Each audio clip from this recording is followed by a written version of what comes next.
Central African Republic is braced to hold long-postponed presidential and legislative elections this Wednesday. This is in a country carved up by warlords and dangerously unstable after years of sectarian violence between Christians and Muslims.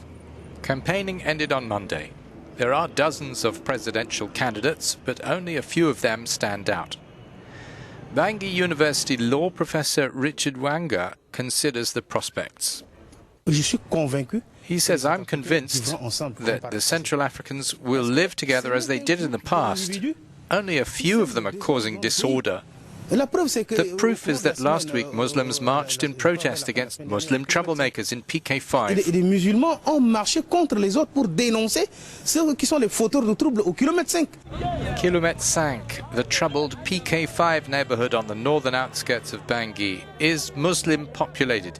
Its inhabitants rallied together to prevent extremists from disrupting a referendum 2 weeks ago, in which voters overwhelmingly supported a new constitution to limit future presidents to 2 terms and cut the power of the military.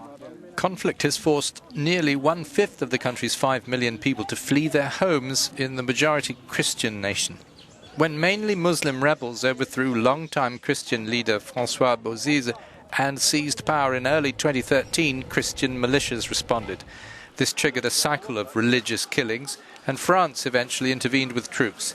Self-proclaimed President Michel Djotodia finally resigned in January 2014 and was replaced by Catherine Samba-Panza, the first woman at the head of the country. She called for all groups to lay down their weapons. In July last year, the warring party signed a ceasefire agreement in Congo-Brazzaville. This seeks to make way for a national unity government, but the truce barely held. Among the top presidential contenders, Georges Dologuele, a former prime minister and also a former president of the Central African States Development Bank, is widely known as Mr. Clean. He warns that the fate of the country is brutally precarious.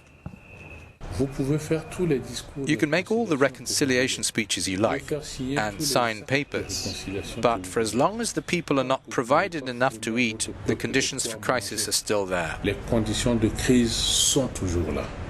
It's not clear when this Wednesday's polling results will be announced. It's feared there could still be violent disturbances, and with so many people displaced from their homes, experts suspect voter turnout could be low.